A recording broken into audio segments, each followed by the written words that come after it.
राधा स्वामी जी। बाणी बाणी अज्ञात अनामी सतनाम सतपुरुष की। प्रश्न पूछा गया है, धर्मों की लड़ाइयों को कैसे बंद किया जाए?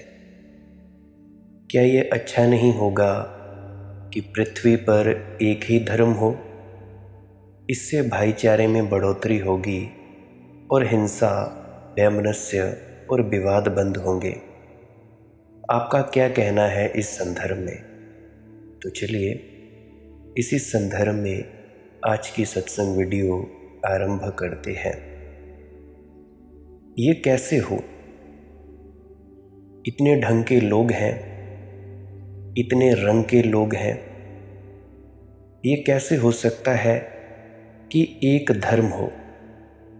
कोई ध्यान करेगा बुद्ध की भांति और कोई नाचेगा कृष्ण की भांति। धर्म तो भिन्न भिन्न होंगे क्योंकि लोग भिन्न भिन्न हैं। इतने प्रकार के लोग हैं, परमात्मा ने इतना वैविध्य रचा है। तुम तो ऐसी बात कर रहे हो जैसे एक ही किस्म का फूल हो दुनिया में, बस गुलाब ही गुलाब हो, ना जूही, ना चमेली, ना केतकी। दुनिया बड़ी उदास हो जाएगी। गुलाब ही गुलाब और गुलाब बड़ा प्यारा है, लेकिन गुलाब का प्यारापन तभी है जब केतकी भी है और केवड़ा भी है और जूही भी है और चमेली भी है और मधुमालती भी है और रजनीगंधा भी है। गुलाब के फूल का रस और आनंद तभी है जब इतने वैविध्य की पृष्ठभूमि है। जरा सोचो, एक जगह जिसमें गुलाब ही गुलाब है, कौन देखेगा गुलाब को? गुलाब का सारा मज़ा ही चला जाएगा, घास पात हो जाएगा, गौएं चरेंगी, भैंसें चरेंगी, और क्या करोगे? आखिर कोहिनूर हीरे का मूल्य क्या है? यही ना कि वह विशिष्ट, अपने ढंग का अलग है। सारे जगत में कोहिनूर की कोहिनूर हो, रास्तों के किनारे पड़े हों कोहिनूर कंकड़ पत्थरों की तरह, तो क्या मूल्य होगा कोहिनूर का? फिर क्या तुम सोचते हो इंग्लैंड की महारानी कोहिनूर को अपने ताज में लगाएगी? कोई मूल्य ही ना आएगा, कंकड़ पत्थर हो गया। कोहिनूर की इतनी कीमत क्यों है? क्योंकि अकेला है, अद्वितीय है, विशिष्ट है। झंडूराम ने अपनी शीघ्र ही विवाहित होने वाली पत्नी को हीरे की अंगूठी भेंट की। स्त्री बड़ी खुश हुई। उसने अंगूठी पहनी और कहा कि झंडू जी, हीरा असली है ना? झंडू ने कहा, अगर असली नहीं है तो मेरे 3 रुपए बेकार गए। 3 रुपए में कहीं असली हीरे मिलते हैं? 3 रुपए में तो आजकल नकली हीरे भी नहीं मिलते। यह तो नकल की भी नकल होगा। मगर झंडू भाई सोच रहा है कि 3 रुपए खर्च किए तो कह रहा है कि 3 रुपए बेकार गए अगर असली ना हो। असली हीरे इतने सस्ते नहीं मिलते, और जितनी विशिष्ट होती है कोई चीज़, उतनी ही ज़्यादा मूल्यवान होती है। फिर वैविध्य में मूल्य होता है। इस जगत में अगर एक ही एक स्वर हो तो बड़ी ऊब पैदा हो जाए। झंडूराम सीखता था सितार बजाना, मगर बस एक ही रें रें रें करता रहता।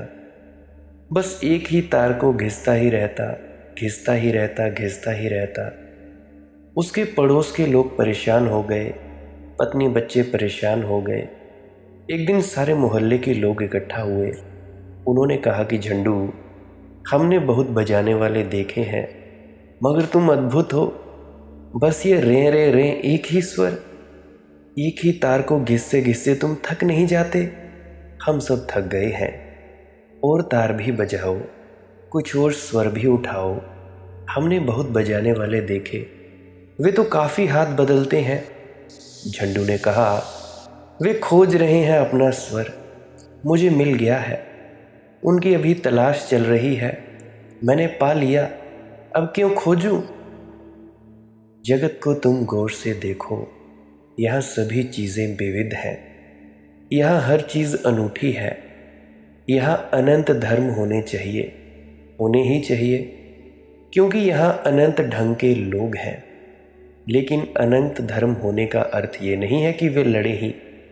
आखिर जूही को प्रेम करने वाला गुलाब को प्रेम करने वाला का सिर तो नहीं काट देता, और गुलाब को प्रेम करने वाला ये तो नहीं कहता कि जब तक तुम गुलाब को प्रेम ना करोगे तब तक तुम्हारा स्वर्ग नहीं हो सकता। गुलाब को प्रेम करने वाले अगर ये कह देता है कि मुझे जूही माँ पसंद है, पसंद नहीं है, तो जूही को मानने वाले लठ लेकर खड़ा नहीं हो जाता कि हमारी धार्मिक भावना को चोट पहुँच गई, धार्मिक जज्बात को चोट पहुँच गई। ये मर्जी की बात है। किसी को गुलाब रुचा है, किसी को कमल रुचा है, किसी को कुछ और रुचा है।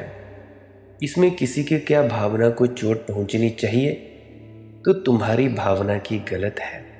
जिसको चोट पहुंच जाती है उस भावना को ही गलत समझना चाहिए। देखो, भावना निजी बात है। तुम्हारी भावना का तुम्हारे भीतर सम्मान है, ठीक है। किसी को किसी और चीज़ का रस है, वह भी ठीक है। लोग आनंदित हों, लोग प्रभु समर्पित हों, किस बहाने होते हैं, किस निमित्त होते हैं, इससे क्या भेद पड़ता है। कोई गीता को पढ़कर मस्त हो गया, बस मस्ती की बात है। कोई कुरान को गुनगुनाते गुनगुनाते रस में डूब गया, बस रस में डूब जाना बात है। लेकिन तुम कहते हो, क्या यह अच्छा नहीं होगा कि पृथ्वी पर एक ही धर्म हो? नहीं, ये अच्छा बिल्कुल नहीं होगा। जगत बहुत दरिद्र हो जाएगा। ज़रा सोचो, बस कुरान ही कुरान जगत में, ना कोई गीता, ना कोई धम्मपद, ना कोई ताओ ते किंग, ना वेद, ना उपनिषद। ज़रा सोचो, बस बाइबल ही बाइबल। हर एक आदमी बाइबल लिए चला जा रहा है। बड़ी उदास हो जाएगी दुनिया, बड़ी बेरौनक हो जाएगी। धर्म तब तक जीवंत घटना ना रह जाएगा, मुर्दा हो जाएगा धर्म। मंदिर भी चाहिए गांव में, मस्जिद भी चाहिए, गुरुद्वारा भी चाहिए, गिरजा भी चाहिए। इन सब से जिंदगी में रस आता है। इनसे जीवन में अनेक रंग आते हैं। ये सब सुंदर है। और तुम्हारे मन में ये ख्याल आता है कि इससे भाईचारे में बढ़ोतरी होगी। अगर एक धर्म होगा और हिंसा, वैमनस्य और वाद विवाद बंद होंगे तो तुम गलती में हो भाई। आदमी जब तक लड़ना चाहता है नए नए बहाने खोज लेगा। लड़ने वाले को बहाना चाहिए। लड़ाई असली चीज़ है। तुम्हें पता है, भारत 1947 के पहले एक था। हिंदू मुसलमान लड़ते थे, बड़ा दंगा फसाद था। सोचा कि चलो दोनों अलग हो जाएं, पाकिस्तान हिंदुस्तान बन जाए, दंगा फसाद कम हो जाए। तब तक कभी हिंदू हिंदू से न लड़े थे और मुसलमान मुसलमान से न लड़े थे, क्योंकि हिंदू मुसलमान से लड़े रहे थे तो लड़ाई का तो मज़ा ही आ रहा था।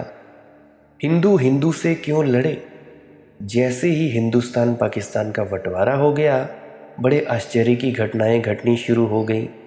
गुजराती मराठी में विरोध हो गया, उत्तर भारतीय दक्षिण भारतीय में विरोध हो गया, हिंदी भाषीय गैर हिंदी भाषी में छुरेबाजी होने लगी। नए बहाने हैं, कोई भी बहाना काफ़ी है। बम्बई गुजरात में रहे कि महाराष्ट्र में, करो छुरेबाजी। बम्बई वहीं की वहीं है, मगर आदमी छुरेबाजी करने लगे। एक जिला कर्नाटक में रहे कि महाराष्ट्र में, करो छुरेबाजी। आज जैसा कि कुछ व्यक्ति बोलते हैं कि भाई हमें खालिस्तान चाहिए, खालिस्तानी की मांग किए जा रहे हैं। भला तुम इस पृथ्वी को कोई बांट सकता है? कोई नहीं बांट सकता। बस नक्शों पर लकीरें खींच जाएंगी। पृथ्वी एक है। और पाकिस्तान में भी वही हुआ। बंगाली मुसलमान पंजाबी मुसलमान से लड़ने लगा। पाकिस्तान दो हिस्सों में टूट गया। अभी भी पंजाब में पंजाबी मुसलमान और सिंधी मुसलमान में झगड़ा है। ये कभी किसी ने सोचा ही नहीं था कि पंजाबी मुसलमान और सिंधी मुसलमान में झगड़ा होगा, पंजाबी मुसलमान और बंगाली मुसलमान में झगड़ा होगा। दोनों कुरान को मानते, दोनों एक ही मस्जिद में जाते, दोनों का एक पैगंबर है, मगर एक बंगली बोलता है और एक पंजाबी बोलता है और झगड़ा हो गया। और देखा बांग्लादेश में कितना भयंकर रक्तपात हुआ। मुसलमानों ने मुसलमानों को भून डाला था। तुम सोचते थे कि मुसलमान हिंदू का ही झगड़ा होता है, तो तुम गलती में हो। और जैसा पाकिस्तान में हुआ कि बांग्लादेश अलग हुआ तो मुसलमानों ने मुसलमानों को भून डाला, कभी तुम्हारे देश में होगा तो तुम भी देख लेना, हिंदू हिंदू को भून डालेंगे पूरी तरह से। ज़रा दक्षिण उत्तर भारत में अलग होने की कोशिश तो करो, फिर तुम देखना किस तरह हिंदू हिंदुओं को भून डालते हैं, जैसा कि आज हो ही रहा है। कोई हिंदू राष्ट्र की मांग कर रहा है, कोई मुसलमान राष्ट्र की मांग कर रहा है, तो कोई खालिस्तान की मांग कर रहा है। फिर तुम इसकी बिल्कुल फिक्र न करोगे कि ये उसी मंदिर में जाते हैं, उसी गीता को पढ़ते हैं। फिर कौन फिक्र करता है? झगड़े के लिए तो आदमी बहाने खोज लेता है। राजनीतिक विचारधाराओं के झगड़े शुरू हो जाते हैं। आखिर फासिस्ट और कम्युनिस्ट और सोशलिस्ट ये भी लड़ते हैं और कटते हैं। इससे कुछ हल ना होगा। समझ आनी चाहिए। आज कोई बीजेपी कांग्रेस वालों को गालियां निकाल रहा है, कोई केजरीवाल को गालियां निकाल रहा है, कोई मोदी को गालियां निकाल रहा है, तो कोई सोनिया गांधी और राहुल गांधी को गालियां निकाल रहा है। और ये व्यक्ति आज भी देश में हिंदू मुसलमानों को अलग कर रहे हैं। और जब हिंदू मुसलमानों में झगड़ा नहीं हो रहा तो हिंदुओं को बोल रहे हैं कि आरक्षण नहीं चाहिए, आरक्षण को तोड़ो। तो ये झगड़े चलते रहते हैं। तो मैं तो ये कहता हूँ कि समझ आनी चाहिए। धर्म एक हो जाए तो दूसरे बहानों से झगड़ा होगा। आदमी किसी भी बात से लड़ सकता है। तुम चकित होगे जानकर कि ऐसी छोटी बातों पर आदमी लड़ते हैं। समझ लो कि एक गांव में 2 फुटबॉल की टीम है, उसमें भी झगड़ा हो जाता है। एक फुटबॉल की टीम को मानने वाले दूसरी फुटबॉल की टीम को मानने वालों को छुरे भोंक देते हैं। और भेद क्या है उनमें कि एक हरी ड्रेस वाली टीम को मानता है, एक नीली ड्रेस वाली टीम को मानता है। और जब दोनों की प्रतियोगिता होती है टीमों की, तो दोनों के भक्त इकट्ठे हो जाते हैं। फिर मारपीट होनी है, झगड़ा होना है। कैसी क्षुद्र बातों पर झगड़े होते हैं। ज़रा गौर से देखो तो तुम एक बात समझ जाओगे कि आदमी झगड़ना चाहता है, वह असली बात है। बहाने कोई भी हो सकते हैं। कोई धर्म से झगड़ा नहीं हो रहा है। आदमी के भीतर झगड़े की वृत्ति है, धर्म निमित्त बन जाता है। तो धर्म एक हो जाए, उससे झगड़ा नहीं मिट जाएगा। फिर झगड़े मिटाने के लिए धर्म एक करना हो तो पहले तो बहुत झगड़ा करना पड़ेगा, तब एक हो पाएगा। ये भी सोच लो, पहले तो बड़ी मारधाड़ होगी, वही तो हो रही है। मुसलमान भी तो कोशिश यही कर रहे हैं कि एक ही धर्म हो जाए, और यही ईसाई कोशिश कर रहे हैं कि एक ही धर्म हो जाए, और यही कोशिश बौद्धों की है कि एक ही धर्म। सभी यही तो कोशिश कर रहे हैं। जो तुमने पूछा, कोशिश अलग नहीं है, उनकी कोशिश एक ही है। हालांकि सबके मंतव्य अलग अलग हैं। मुसलमान चाहता है कि सारी दुनिया में एक धर्म रह जाए, इस्लाम। बस एक ईश्वर, एक पैगंबर, एक ही उसका धर्म, दुनिया में सब शांति हो जाएगी। मगर तुम गलती में हो। शिया सुन्नी से लड़ते हैं, छुरेबाजियाँ होती हैं, हत्याएं होती हैं, आगजनी होती हैं। और पहली तो बात यह है कि एक धर्म हो कैसे जाए। कोई 5000 सालों से यही तो कोशिश चल रही है कि धर्म एक हो जाए। उस एक धर्म की कोशिश में कितनी हत्याएं हुई हैं। कौन करेगा एक? और एक करने पर अगर तुम्हें एक भी आदमी ऐसा मिल गया जिसने कहा कि मैं सम्मिलित नहीं होता इसमें, फिर तुम उसका क्या करोगे? इतनी बड़ी दुनिया, अरबों में आदमी है, एक आदमी ने कह दिया मैं सम्मिलित नहीं होता इसमें, फिर उसका क्या करोगे? मारो उसको, काटो उसको। फिर सारे लोग धार्मिक हैं भी नहीं। अब जैसे रूस है, चीन है, ये तो अब नास्तिक देश है। ये तो कहते हैं कि धर्म होना ही नहीं चाहिए, तभी एकता हो पाएगी। वे तो कहते हैं एक धर्म नहीं, धर्म होना ही नहीं चाहिए। उनका भी एक ख्याल है। वे कहते हैं धर्म की वजह से झंझट होती है, झंझट ही छोड़ दो, सब धर्मों को विदा कर दो। मगर मज़ा ये है कि चीन में माओ की किताब की वैसी ही पूजा होती है जैसे कि मुसलमान कुरान की करते हैं और हिंदू गीता की करते हैं। तुम जानकर हैरान होगे कि माओ की लाल किताब बाइबल के बाद दुनिया की सर्वाधिक छपी किताब है, और रूस में मार्कस की किताब का उसी तरह सम्मान है दास कैपिटल का, जैसे हिंदुस्तान में गीता का और अरब में कुरान का। वही सम्मान। और ख्याल रखना, ना तो सम्मान के लिए कोई कुरान को पढ़ता है, ना सम्मान के लिए कोई वेद को पढ़ता है, और ना कोई दास कैपिटल को पढ़ता है। मैं बहुत कम्युनिस्टों को जानता हूँ जिन्होंने दास कैपिटल कभी पढ़ी ही नहीं, मगर वैसे ही जैसे कोई हिंदू वेद को पढ़ता है। चतुर्वेदी भी कहाँ 4 वेद को पढ़ते हैं, कहाँ 4 वेदों को जानते हैं। बस चतुर्वेदी नाम के हैं। दास कैपिटल नाम भर याद है उन्हें। दास कैपिटल में लिखा क्या है इसका उन्हें कुछ भी पता नहीं है। ना हिंदुओं को पता है कि वेद में क्या लिखा है। चौंक जाओगे तुम अगर तुम्हें बताया जाए कि वेद में क्या लिखा है, जैसे कम्युनिस्ट चौंक जाएगा कि दास कैपिटल में क्या लिखा है। ये किताबें अब पूजा की हो गई हैं, अब इन पर झगड़े शुरू होंगे। क्रेमलिन उसी तरह पूजा का स्थान बन गया है जैसे काबा, और जैसे काशी, और जैसे गिरनार, और जैसे जेरूसलम। कोई फर्क नहीं है। फिर कौन करेगा एक? कैसे करेगा कोई एक? किसको ये हक है एक कर देने का? नहीं, इसकी कोई आवश्यकता भी नहीं है। भाईचारा अनेकता में होना चाहिए, तभी भाईचारा है। विविधता में होना चाहिए, तभी भाईचारा है।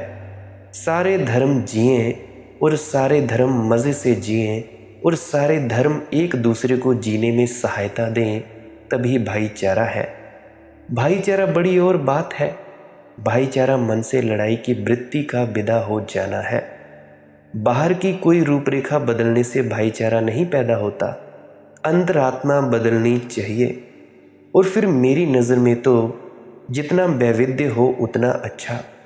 मैं तो चाहता हूँ और धर्म हो।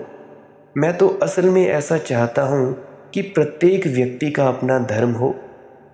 अरबों के आदमी है तो उतने ही अरब धर्म होने चाहिए। इससे कम में काम ना चलेगा, और तब दुनिया में बड़ी सुगंध होगी। बुस्सयते बज़्म जहाँ में हम ना मानेंगे कभी, एक ही साकी रहे और एक पैमाना रहे।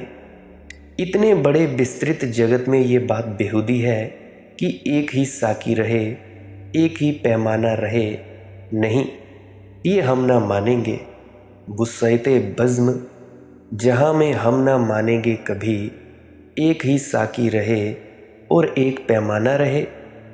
इतने विस्तार, इतने बड़े आकाश में, इतने अनंत अस्तित्व में एक ही साकी और एक ही मैखाना और एक ही पैमाना, तो ज़िंदगी बड़ी ओछी हो जाएगी। सबकी अपनी अपनी राहें, सब राहों से मिलकर बनता राजमार्ग वह, जिस पर युग के चरण बढ़ रहे। बढ़ते चरणों को मत रोको, जीवन का सागर असीम है। जीवन सत्य नहीं सीमित है एक व्यक्ति में। बढ़ते चरणों को मत रोको, जीवन का सागर अगाध है। जीवन सत्य नहीं सीमित है एक दृष्टि में। सबको अपना सृजन गीत मुक्त गाने दो।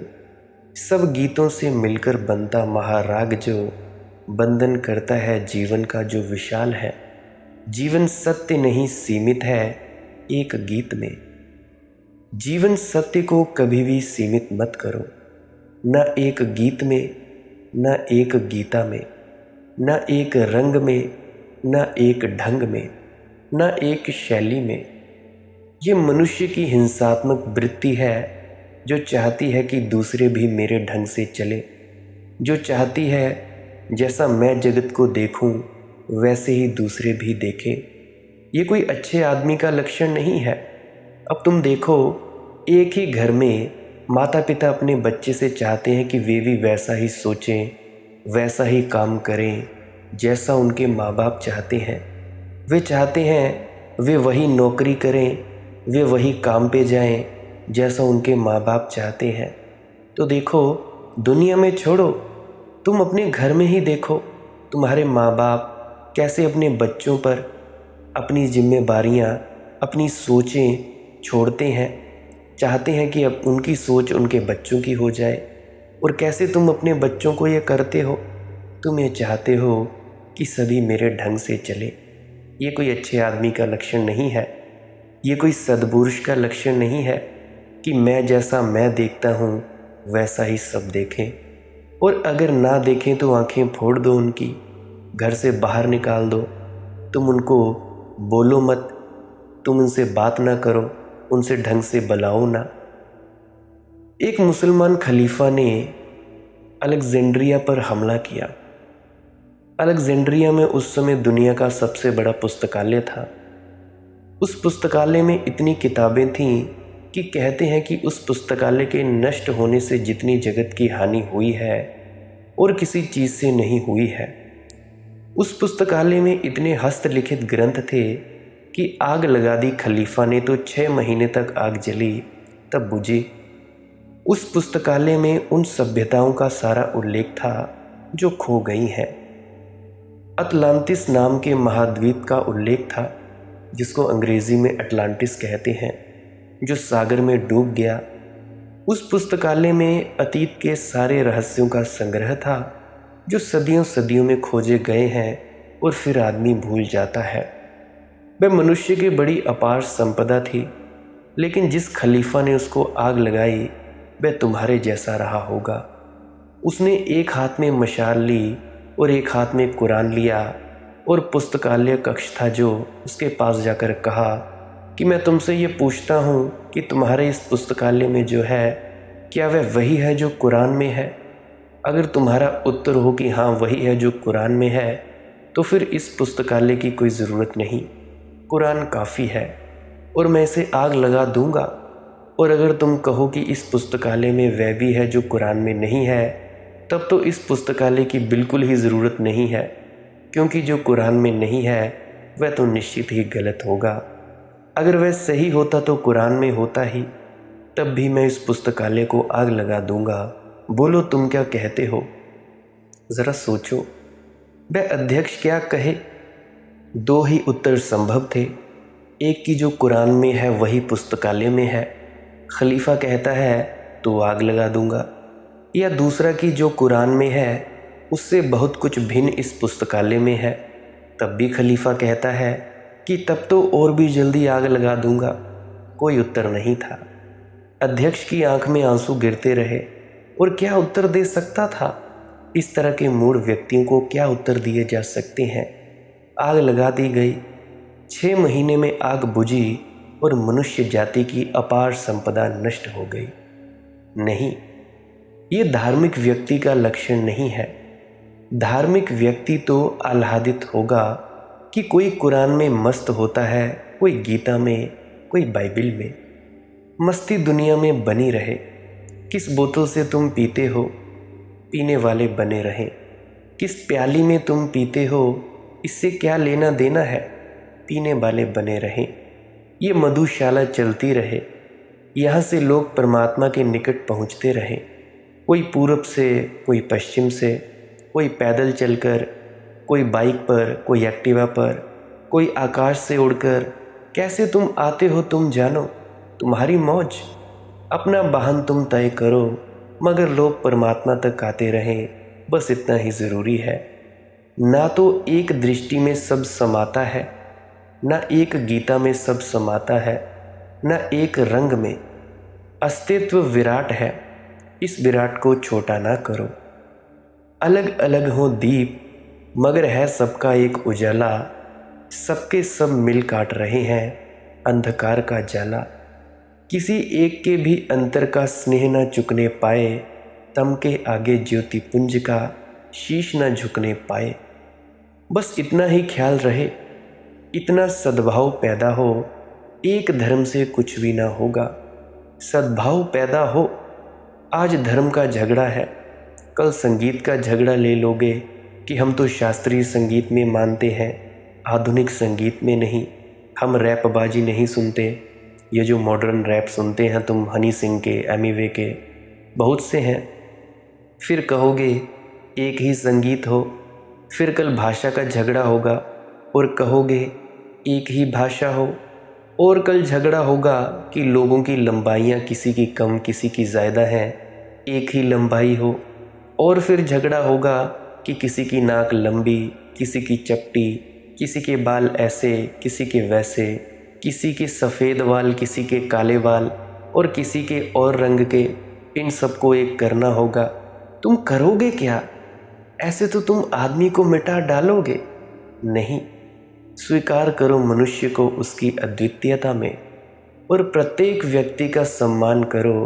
रंग उसका काला हो कि गोरा, मस्जिद जाता हो कि मंदिर, ज़रा भी भेद ना करो। और इससे कभी बाधा ना डालो कि तुम्हारा अपना पक्षपात क्या है। तुम्हारा पक्षपात तुम्हारी निजी बात है। तुम्हारा लगाव क्या है?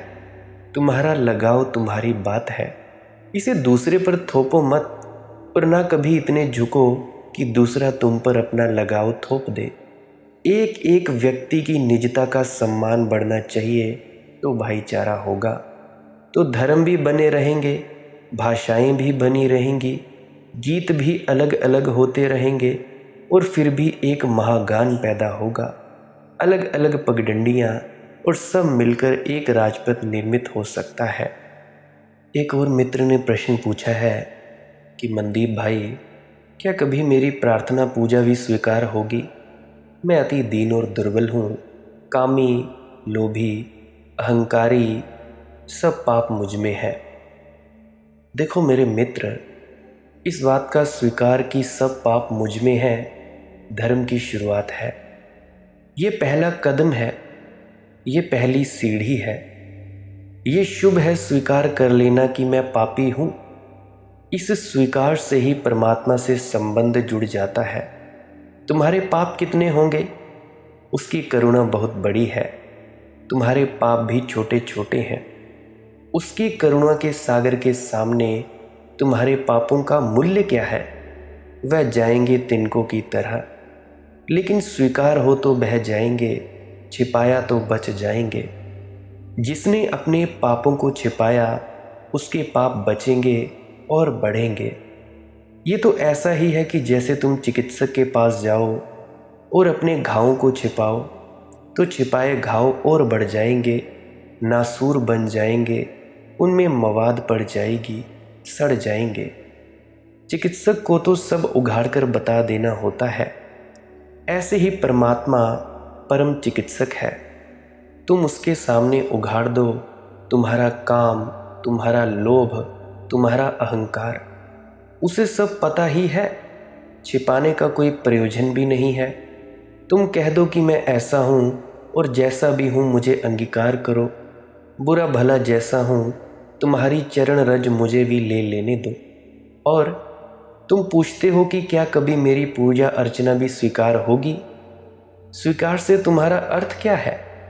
क्या तुम चाहते हो तुम्हारी पूजा अर्चना का कुछ प्रतिफल मिले, कोई पुरस्कार मिले, कोई प्रमाण मिले? तो तुम गलती में हो। तो तुमने पूजा प्रार्थना अभी जानी नहीं। पूजा प्रार्थना का फल पूजा प्रार्थना में ही है। प्रार्थना में ही पूजा का फल है, प्रार्थना में ही पुरस्कार है, बाहर नहीं। फल की आकांक्षा छोड़ो। तुम अगर कुछ मांग रहे हो तो बड़ी भूल से भरे हो। मांगना नहीं है परमात्मा से, दे तो धन्यवाद देना और मांगना मत, और तब बहुत बरसेगा। और मांगा तो संबंध टूट गया, क्योंकि जब भी कोई परमात्मा से कुछ मांगता है तो वह ये कह ही रहा है कि मुझे तुमसे कुछ लेना देना नहीं है, मुझे मेरी मांग से प्रयोजन है, मैं तुम्हारा उपयोग करना चाहता हूँ, तुम्हारा शोषण करना चाहता हूँ। चूँकि तुम्हारे बिना नहीं मिलेगा इसीलिए तुमसे मांग कर रहा हूँ। तुम्हारे बिना मिल सकता तो सीधा ही ले लेता। परमात्मा का अपमान है। जब भी तुम कुछ मांगते हो तब, और ख्याल रखो, धर्म की अत्यंत महत्वपूर्ण बुनियादी बात यह है कि धर्म किसी फल की दौड़ नहीं है, फल के पीछे दौड़ नहीं है। धर्म किसी मंजिल की तलाश नहीं है। धर्म है यात्रा को मंजिल बना लेना, प्रार्थना को ही पुरस्कार बना लेना। ए चश्मे इंतज़ार, ये आलम है, दीदनी सदियों का फासला मेरी शामो सहर में है। लाखों तसल्लियाँ हैं मगर सुरते सुकून मेरी नज़र में है, ना दिले चरागार में है। ए दोस्त, मेरी सुस्त तरवी का गिला न कर, मेरे लिए तो खुदा मेरी मंजिल सफ़र में है। तो जिस दिन तुम्हारी मंजिल सफ़र में हो जाती है, जिस दिन यात्रा ही तुम्हारा गंतव्य हो जाती है, जिस दिन तुमने पूजा की वही तुम्हारा आनंद था और उसके पार तुम्हारी कोई मांग नहीं, और तुम धन्यवाद देते हो परमात्मा को कि तूने आज पूजा का अवसर दिया, उसके लिए अनुग्रहित हूँ, क्योंकि नामालूम कितने अभागे लोग हैं जिन्होंने आज पूजा नहीं की होगी, जिन्हें होश ही नहीं पूजा का, या जिन्हें होश भी है तो अभी कल पर टालते जाते हैं। अनेक हैं जिन्हें समय नहीं या समय भी है तो व्यर्थ के कामों में उलझाए रखते हैं। अनेक हैं जिन्होंने सोचा कि ये ज़िंदगी ऊपर ऊपर की बस सब कुछ है, जिन्हें भीतर की कोई तलाश नहीं, कोई प्यास नहीं। मैं धन्य भागी हूँ कि तूने मुझे आज पूजा का अवसर दिया। मैं धन्य भागी हूँ कि तूने मुझे पूजा का अवसर दिया कि मेरी आँखों में आकाश के तारों की तरफ उठा सकूँ। मांगो मत, मांगने से सब अड़चन हो जाती है। मांगने वाला व्यक्ति धार्मिक है ही नहीं। मांगने वाले में और संसारी में कोई भेद नहीं है। संसारी भी मांग रहा है और फिर सन्यासी भी मांगे तो फिर भेद न रह जाएगा। सन्यासी तो जो मिला है उसका धन्यवाद देता है, और संसारी वह है जो मिला है उसकी तो बात ही नहीं करता, जो मिलना चाहिए उसकी आकांक्षा करता है। संसारी आकांक्षा में जीता है, सन्यासी आभार में। एक कोताह नज़र, एक जरा दूर अंदेश, फ़र्क कुछ जाहिदो मैनोश की नीयत में नहीं। वह जो शराब खाने में शराब पी रहा है उसमें, और वह जो जाकर मंदिर मस्जिद में प्रार्थना कर रहा है कि हे प्रभु, बहिश्त में जहाँ शराब के चश्मे बहते हैं मुझे बुला, जल्दी बुला, इन दोनों में क्या फ़र्क है? एक यहाँ शराब मांग रहा है, एक वहाँ शराब मांग रहा है। एक कोताह नज़र, एक की दृष्टि ज़रा ओछी है, एक ज़रा दूर अंदेश है। दूसरा ज़रा दूर तक देख रहा है, परलोक तक देख रहा है। भेद क्या है? एक का लोभ ज़रा छोटा है, एक का लोभ ज़रा बड़ा है। एक कहता है कि यहीं कुल्हड़ भर मिल जाएगा, चलेगा।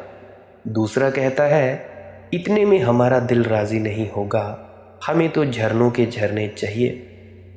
एक कोताह नज़र, एक ज़रा दूर अंदेश, फ़र्क कुछ जाहिदो मैनोश की नीयत में नहीं। वह तुम्हारे तथाकथित तपस्वी और तुम्हारे तथाकथित भोगी की दृष्टि में कोई फ़र्क नहीं है। जिसने मांगा वह भोगी, और जिसने धन्यवाद दिया वह त्यागी। जो मिला है इतना है, उसके लिए धन्यवाद दो। कितना मिला है? ये स्वर्णिम अस्तित्व, ये मधुमय अस्तित्व, एक एक सांस इतनी बहुमूल्य है। यह जीवन, यह वर्षा, ये हरे भरे वृक्ष, ये बूंदाबांदी का संगीत, ये वृक्षों से बहती हुई हवाओं का नृत्य, यह क्षण, एक एक क्षण इतना मूल्यवान है, इसके लिए धन्यवाद कब दोगे? प्रार्थना धन्यवाद होनी चाहिए। प्रार्थना तभी होती है जब मात्र धन्यवाद ही सुबास उसमें होती है। जल रहा दीपक किसी के प्यार का आधार पाकर, शलभ के अनुराग ने ही दीप को जलना सिखाया। वर्तिका का त्याग ही हो तिमिर में आलोक लाया। ज्योति उज्ज्वल जागृत है नेह का उपहार पाकर। जल रहा दीपक किसी के प्यार का आधार पाकर। एक प्रिय सुधि को संभाले एक आशा के सहारे, फिर रही सरिता दसों दिशी निज त्रिषित आंचल पसारे। खो कहीं अस्तित्व देंगे प्राण पारावार पाकर, जल रहा दीपक किसी के प्यार का आधार पाकर। हो भले ही या ना हो पूजन कभी स्वीकार मेरा, छीन सकता कौन है पर अर्चना अधिकार मेरा। सब कुछ बाकी नहीं है यह अमर अधिकार पाकर, जल रहा दीपक किसी के प्यार का आधार पाकर। प्रार्थना की तुम्हें सूझ आई अब और क्या चाहिए, मिल गए सब पुरस्कार बरस गया स्वर्ग। हो भले ही या ना हो पूजन कभी स्वीकार मेरा, कौन चिंता करता है अब पूजन को स्वीकार करने की। हो भले ही या ना हो पूजन कभी स्वीकार मेरा, छीन सकता है कौन है पर अर्चना अधिकार मेरा। बड़ी बात कही है। अर्चना का अधिकार वही बात है, अर्चना का अवसर अर्चना का बोध वही बात बड़ी है। छीन सकता कौन है पर अर्चना अधिकार मेरा, साध कुछ बाकी नहीं है ये अमर अधिकार पाकर। जो समझते हैं वे प्रार्थना से कुछ मांगते नहीं, उनकी प्रार्थना में मांग नहीं होती। वे प्रार्थना में प्रार्थी नहीं बनते, वे प्रार्थना में सिर्फ आनंद मग्न होते हैं, उत्सव मनाते हैं जीवन का। जल रहा दीपक किसी के प्यार का आधार पाकर, उसने पुरस्कार दे ही दिए हैं, तुम उसके बिना एक क्षण नहीं हो सकते। वह बरसा ही रहा है तुम पर जीवन, वह तुम्हारी जीवन वार्तिका को जला रहा है। वही तो जल रहा है तुम में, वही तो चल रहा है तुम में, वही तो बोल रहा है तुम में, वही तो सुन रहा है तुम में। उससे अतिरिक्त कोई यहाँ है नहीं। और तब फिर आंसू भी प्यारे हो जाते हैं, बहुत ज़्यादा प्यारे हो जाते हैं। मन नहीं फूला समाता स्नेह की मनुहार पाकर, जल रहा दीपक किसी के प्यार का आधार पाकर। उसी के प्यार का आधार तो तुम्हारे दीपक को जला रहा है। अब और ना मांगो, अब ये मत करो कि क्या कभी मेरी पूजा प्रार्थना भी स्वीकार होगी। स्वीकार हो ही गई, स्वीकार पहले हो गई, तभी तो तुम पूजा कर सके, तभी तो तुम प्रार्थना कर सके। उसने तुम्हें पहले ही पुकार लिया, तभी तो तुम पुकार सके। उसने तुम्हें पहले ही चुन लिया, तब तो तुम झुक सके, अन्यथा तुम्हारी सामर्थ्य कहाँ थी। और मत समझो अपने को दीन और दुर्बल, इतना बड़ा अधिकार तुम्हारा है प्रार्थना का। और क्या चाहिए और कैसा बल चाहिए, इसी अधिकार में तो सारा मोक्ष छिपा है, सचखंड का ज्ञान छिपा है। यही अधिकार का बीज तो एक दिन मोक्ष बन जाएगा, सचखंड की अवस्था बन जाएगा।